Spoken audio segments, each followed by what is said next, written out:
हम जिसको देखिए आप बिल्कुल आप गिफ्ट जो हमको मिला हमने कभी ड्राइवर को दे दिया, कभी 2-4 स्टाफ को ही हमने दे दिया, तो रख लीजिए। उन लोग भी खुश साइकिल हैं। लीजिएगा कि नहीं लीजिएगा? साइकिल क्या करें? अगर आपको चाहिए तो ले लीजिए। स्मार्ट मीटर को लेकर पहले ये आप सवाल उठाया देखिए स्मार्ट मीटर देखिए चूँकि हम लोग गाँव से आते हैं, सही बात है।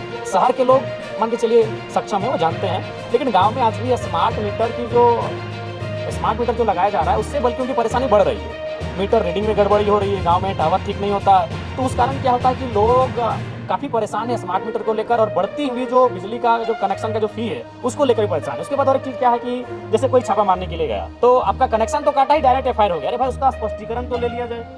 क्या स्पष्टीकरण लेना तो चाहिए सबसे पहले, उसके बाद एफआईआर की प्रक्रिया में बढ़ना चाहिए। तो मैंने उन्हीं मुद्दों को रखा, और समय आज चूंकि शनिवार था, समय ज़्यादा नहीं मिला, 2-3 मिनट में हम लोग को अपना बहस को समाप्त करना पड़ा। जयराम जी, एक तरफ विधायकों को साइकिल मिल रही है, दूसरा छात्रों को साइकिल नहीं मिल रही। देखिए ये तो आपने सही कहा, और अभी हमको लगता है कि 500 करोड़ इस राज्य का माननीयों का और सरकारी कार्यालयों का बिजली का बिल बकाया है, 500 करोड़। लेकिन अगर एक आम आदमी अगर उसका 5000 बकाया होता है तो फाइन भी होगा, कनेक्शन कार्ड भी दिया जाएगा और एफआईआर भी होगा। तो ये दोहरा चरित्र है, इस बात से अब अस्वीकार नहीं कर सकते हैं। तो साइकिल अब बिल्कुल छात्रों को मिलना चाहिए था, और ये छात्रों को ही मिलता तो ठीक होता। हमें नहीं लगता कि माननीयों को साइकिल की जरूरत है। देखिए इसे रोकने के लिए सैद्धांतिक पॉलिटिक्स होना चाहिए। लोकसभा चुनाव के बाद हम लोग दिल्ली एक इंडियन स्कूल ऑफ डेमोक्रेसी कार्यक्रम में गए थे। वो कार्यक्रम कितना बड़ा था वो मायने नहीं है, लेकिन उसमें 3-4 मिनट का ही एक वक्तव्य आया था कि कोई भी राजनीतिक दल रहे, बीजेपी रहे, कांग्रेस रहे, जेएमएम रहे, आजसू रहे, कोई भी राजनीतिक दल रहे, सपा रहे, लीडर का प्रिंसिपल होना आवश्यक है। पक्ष रहे विपक्ष रहे, अगर जिस दिन इस देश में इस राज्य में सैद्धांतिक नेताओं का उदय होगा, जिस दिन वो नेता जनता की समस्याओं को खुद से कनेक्ट होकर देखेंगे, जब वो जनता की समस्याओं से रोएंगे, दुखी होंगे, तभी बदल पाएंगे। और नहीं तो परिस्थितियां जस की तस हैं। आज बजट पे चर्चा हो रही है, आज ऊर्जा विभाग का बजट है, श्रम विभाग का बजट है, उद्योग विभाग का बजट है, लेकिन राम जी, लेकिन जनता के पास तो कोई थर्मामीटर नहीं है। शुरू में जो भी जाता है जनता के पास वो तो अपने आप को नहीं, जनता के पास कुछ नहीं है, जनता के पास कुछ नहीं है पांडे जी। नेताओं में नेतृत्व गुण जो है उसमें सुधार की आवश्यकता है। निसंदेह जनता के पास कोई मीटर नहीं है जिससे वो नापे, वो आकलन कर पाए। अब वो नेताओं की सद्बुद्धि पे निर्भर करता है। अगर उनमें सद्बुद्धि आएगी तो राज्य सदगति से चलेगा, और नहीं तो इसी प्रकार के हम लोग आवाज़ करते रहेंगे। अभी तो देख रहे हैं, और हम इसमें क्या कहेंगे, सरकार के जो अंग हैं वो सरकार को घेर रहे हैं। प्रदीप यादव तो विपक्ष में नहीं है, अमित महतो तो विपक्ष में नहीं है, हेमलाल मुर्मू तो विपक्ष में नहीं है। सरकार के जो दल के नेता हैं वो करप्शन के मामले में, प्रशासन पर निरंकुशता के मामले में सरकार को घेर रहे हैं। तो इससे स्पष्ट मानना ही चाहिए कि कहीं ना कहीं ये व्यवस्थाएं जो हैं वो फिलहाल तो सही दिशा में कार्य नहीं कर रही है। आज साइकिल का वितरण हुआ है। देखिए मान के चलिए अभी हाईकोर्ट पे रोक लगा है, निजी क्षेत्रों में 75% का जो आरक्षण है उस पर अभी हाईकोर्ट में रोक लगा है। चलिए ठीक है, मान लेते हैं ये रोक मान के चलिए 2-3 महीने से लगा हुआ है, लेकिन 2-3 महीना से पहले तो रोक नहीं था।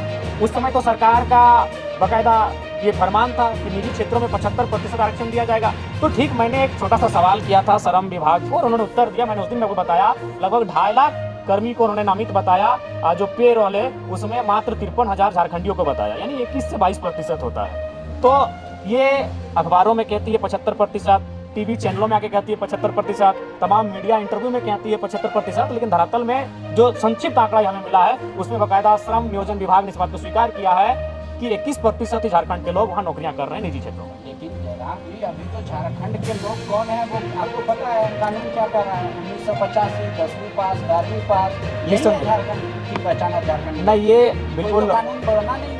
इसलिए ये शुरू से ही इस राज्य की मांग रही है कि कोई भी नियोजन आने से पहले, नियुक्तियां करने से पहले नीति बननी चाहिए, और आज नीति नहीं बनने के कारण इस राज्य की ये दुर्गति है। इसलिए बीते सत्र में अपेक्षा थी, उस सत्र में नहीं परिपूर्ण हो पाया। कम से कम वर्तमान सत्र में, जो कि एक लंबा सत्र है, इसके बाद पता नहीं 1 साल बाद हम लोग इस तरह लंबे सत्र में बैठेंगे, सरकार को चाहिए स्थानीय नीति और नियोजन नीति को परिभाषित करें। जयराम जी, आज साइकिल का वितरण हर एक राजनीतिक पार्टी का जो भी उनको मतलब रखने का अवसर मिलता है, तो हम अपने पार्टी के होते विधायक यानी ये इस बात पर सोच के हम प्रत्येक दिन अपना बात को रखेंगे। और अभी माननीय अध्यक्ष महोदय को सूचना भी 2 बार दिया। उस समय चूँकि अध्यक्ष कुछ पल के लिए गए थे तो उनके स्थान पर सभापति आए हुए थे, हमने 2 बार उनको चिट्ठी भी लिखा कि हम अपना बात को रखेंगे। तो वो अगर सरकार का मंतव्य लेने लगे तो फिर हमें उठकर खड़ा होकर अपना हक को लड़के लेना पड़ा। फाइनली हमने कल अपनी बातों को रखा।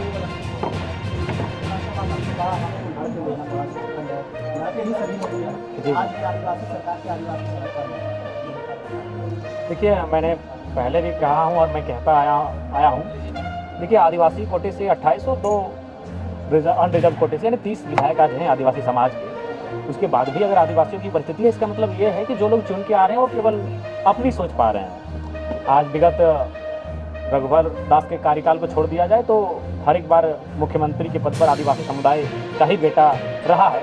उसके बाद भी अगर वो सड़कों पर हैं, धरनों पर हैं, तो मेरे हिसाब से लाजमी है सवालिया चिन्ह लगना कि आखिर ये व्यवस्थाएं किसके लिए, ये व्यवस्थाएं किस काम की। तो ये दुर्भाग्य का विषय है। मैं सरकार से आपके माध्यम से मांग करता हूँ कि जो भी आदिवासियों का विषय है उस विषय का त्वरित समाधान किया जाए। उसके बाद क्योंकि आपके बीच एक आज के हिंदुस्तान का अखबार है बड़ा, क्योंकि जिस दिन से सदन आरंभ हुआ उस दिन से बालू पर जोरदार बहस हुई है।